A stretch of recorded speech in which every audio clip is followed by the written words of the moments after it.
السلام علیکم غامدی صاحب کے دو شہروں پر ایٹم بم پھینکا گیا جس سے لاکھوں سویلین کی ہلاکت ہوئی. آج ایران میں مطلوبہ اہداف حاصل نہ ہونے پر اس کے سویلین انفراسٹرکچر کو نشانہ بنانے کی بات ہو رہی ہے. کسی ملک کے سویلین انفراسٹرکچر کو نشانہ بنانا درست ہے؟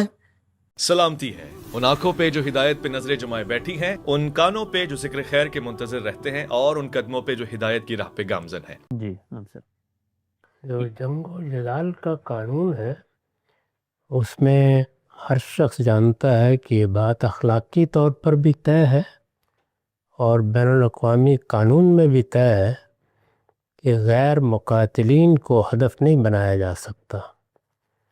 جو نان کمبیٹنٹس ہیں ان کے خلاف کوئی اقدام بھی کیا جائے گا تو یہ من جملہ جنگی جرائم ہوگا.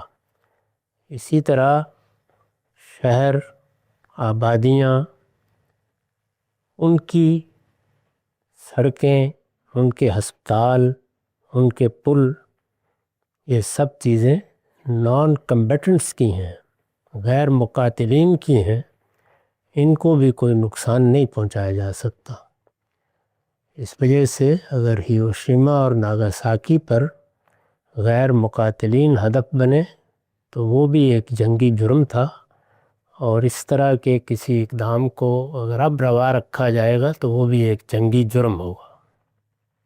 جی شاہ صاحب، اس میں یہ بات بھی کہی جاتی ہے کہ جو دوسرا ملک ہے اگر وہ اس چیز کا احترام نہیں کرتا، مثال کے طور پر جو مشرق وسطیٰ کے ممالک ہیں جیسے امارات ہے اور سعودی عرب ہے، وہ بھی جنگ میں ان کے مطابق براہ راست شریک نہیں ہیں، لیکن دوسرا فریق جب اس کی رعایت نہیں کر رہا تو اس پس منظر میں جو جارح قوتیں ہیں ان کو کیا یہ جواز نہیں مل جاتا کہ جب ایک فریق اس کی رعایت نہیں کر رہا تو پھر دوسرا کیوں کرے؟ جو چیز غلط ہے وہ ہر حال میں غلط ہے. اخلاقی اصول تو اپنی اصل حیثیت میں قابل نفاذ بھی ہوں گے اور ان کا لحاظ بھی رکھا جائے گا.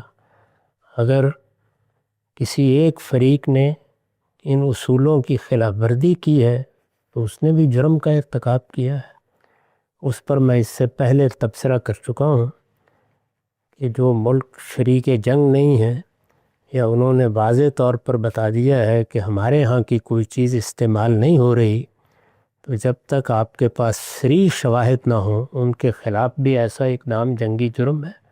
تو دونوں جانب سے جب یہ چیزیں ہونا شروع ہو جائیں تو اس کا مطلب ہے اخلاق کی اصول پامال کر دیے گئے. رامبی صاحب، میرا اسی سے متعلق سوال تھا جو آپ ابھی ڈسکس کر رہے ہیں پہلے سوال میں، کہ اس میں یہ میں سن رہا تھا مذہبی مبلغین تھے، اس کا میں ان کا کلپ سن رہا تھا جو ہمارے محمد علی مرزا صاحب ہیں. انہوں نے بتایا کہ جو امریکہ کی طرف سے ہیروشیما ناگاساکی پہ حملہ ہوا، اگر آپ مجھ سے پوچھے تو میں تو اس کو جسٹیفائی کرتا ہوں، کیونکہ اس میں جاپان کا ایک ایمپرر جس نے برین واش کر دیا تھا لوگوں کا، اور وہ اپنے سینے سے بم باندھ کے جو ہے سوسائڈ بامبنگ کرتے تھے اور اتنے فوجی ہلاک کر دیا، اور بھی ان کے عزائم تھے. تو اس کا کوئی حل اور نہیں تھا کیونکہ وہ صرف ایک انسان کے لیے جان دے رہے تھے، نہ کہ کسی کاز کے لیے. تو اس لیے انہوں نے جو کچھ کیا اس کے، اور وہ ثابت بھی ہو گیا کہ وہ جنگ رک گئی، اس کی جو بم جب مارا گیا اس کی وجہ سے جنگ رک گئی، تو وہ ثابت بھی ہو گیا. تو بعض کا یہ ایکشن لینا پڑتا ہے، تو میں تو اس کو جسٹیفائی کرتا ہوں.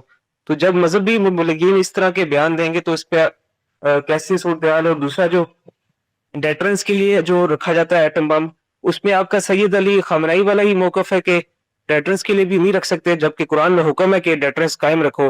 تو ابھی تو ڈیٹرنس قائم نہیں ہوتی اگر ایٹم بم نہ ہو، یہ ثابت بھی ہو گیا. جی واضح ہے. میں نے یہی عرض کیا ہے کہ اخلاقی اصول تو ابدی ہوتے ہیں، ان میں کوئی ترمیم و تغیر نہیں کیا جاتا ہے. چنانچہ یہ بات طے ہے کہ غیر مقاتلین کے خلاف کوئی اقدام نہیں کیا جا سکتا. اب یہ سوال پیدا ہوا کہ خلاف ورزی کر دی گئی ہے اور ہم کسی اضطرار میں مبتلا ہو گئے ہیں، تو یہ ایک عذر ہے. کوئی شخص کسی حرام کام کا ارتکاب کرتا ہے تو اپنا عذر پیش کر سکتا ہے. اس عذر کے بارے میں آپ فیصلہ کر سکتے ہیں کہ وہ قابل قبول ہے یا نہیں ہے.